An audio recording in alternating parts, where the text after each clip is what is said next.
Guardian نے بڑی comprehensive report دی ہے، لیکن گارڈین کا جو ڈیٹا ہے یہ وہ ڈیٹا ہے جو پاکستانی میڈیا متعدد بار رپورٹ کر چکا. ہم ذاتی طور پہ جیو ٹی وی کے پلیٹ فارم سے ان میں سے جتنی بھی ایک ایک کر کے کلنگ ہوئی ہے اس کو انڈیویجولی رپورٹ کرتے رہے ہیں اور بتاتے رہے ہیں کہ اس سارے معاملے میں بیرونی ہاتھ ہے. اب گارڈین میں یہ چونکہ سٹوری چھپی ہے اور ظاہر ایک ویسٹ کا ایک انٹرسٹ بھی ہے، اور ویسٹ کا انٹرسٹ اس وقت سے ڈیولپ ہوا ہے جب کینیڈا میں ٹارگٹ کلنگ ہوئی اور کینیڈا نے نام لیا کہ اس میں بھارت ملوث ہے، کینیڈا نے نام لیا کہ اس میں را ملوث ہے. تو اس کے بعد جو ویسٹ ہے، ویسٹ نے انٹرسٹ لینا شروع کر دیا کہ جو بھارت کی جو خفیہ ایجنسی ہے را، یہ دیگر ممالک میں بھی خالی کینیڈا میں نہیں بلکہ امریکہ، برطانیہ اور دیگر ممالک میں بھی ایکٹیو ہے. اب جب پاکستان کا ڈیٹا کمپائل کر کے اس کو برطانوی اخبار میں شائع کیا گیا تو ظاہر ہے اب ہمیں یہ چیز زیادہ بڑی لگنے لگ پڑی ہے. انفارچونیٹ بات یہ ہے کہ پاکستانی میڈیا یہ چیزیں جب اچھالتا رہا ہے، اور یہی ڈیٹا، یہ جو ڈیٹا انہوں نے گارڈین نے دیا ہے، یہ کوئی نیا ڈیٹا نہیں ہے، یہ وہی ڈیٹا ہے جو پاکستانی اخبارات میں ہم ذاتی طور پہ خود رپورٹ کرتے رہے. یہی ڈیٹا جب ادھر چھپا ہے تو اہم ہو گیا ہے. اس کی دو اسپیکٹ ہیں. ایک تو یہ ہے کہ پاکستانی میڈیا کی کریڈیبلٹی کو ہمارے اپنے لوگ جو ہے اس کی اہمیت نہیں دیکھتے. اس کی بہت ساری وجوہات ہیں without going much into detail. اب یہ برطانیہ میں چونکہ آیا ہے تو اب سوال یہ پیدا ہوتا ہے کہ یہ معاملہ کب کا ہے؟ کیا یہ ڈیٹا ابھی حال میں 15 سال یا 5 سال کا ہے؟ یہ کاروائیاں حال میں 5 سال میں یا 10 سال میں ہو رہی ہیں؟ نہیں، یہ کاروائیاں تو بہت پہلے سے ہو رہی ہیں. اب تو ہندوستان میں جو ہندوستان کی جو فلم انڈسٹری ہے اس نے بھی مختلف فلمیں بنائی ہیں کہ جی وہ کس طریقے سے پاکستان میں آ کے کارروائی کرتے رہے ہیں. اس کے اوپر ہندوستان نے خود فلمیں بھی بنائی ہوئی ہیں، وہ اعتراف بھی کرتے ہیں اس کو ایک فکشنل رنگ دے کر. کراچی کو بڑا ٹارگٹ کیا جاتا رہا ہے، اس کے بارے میں وہ ایڈمٹ بھی کرتے ہیں. ان کے پرانے جو سپائز ہیں وہ یہ بات کرتے رہے. اور سب سے اہم بات پتہ ہے کیا؟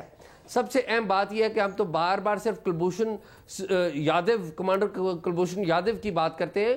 ہندوستان کے جو موجودہ سیکیورٹی نیشنل سیکیورٹی ایڈوائزر ہیں اجیت دوول، وہ بڑے ایکسپیرینس پولیس آفسر بھی ہیں اور انٹیلیجنس آفسر بھی ہیں.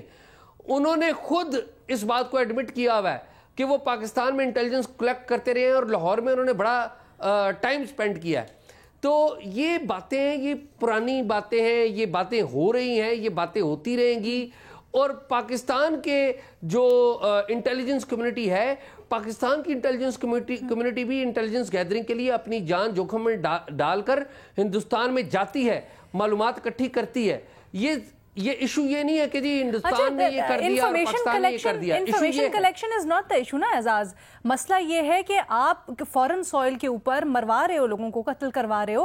آلسو یہ جو یو اے ای میں سلیپر سیلز کا انکشاف ہونا، بے شک نیا ہو یا پرانا ہو، یہ جو لنک ہے اس کو بھی ہمیں تھوڑا سا سمجھائیے گا کہ کتنا ضروری ہے اور کس طرح سے کارآمد طریقے سے یہاں پر ہم کچھ استعمال کر سکتے ہیں، اقدامات کر سکتے ہیں اس کو روکنے کے لیے یا اس چینل کو اسکروٹنائز کرنے کے لیے.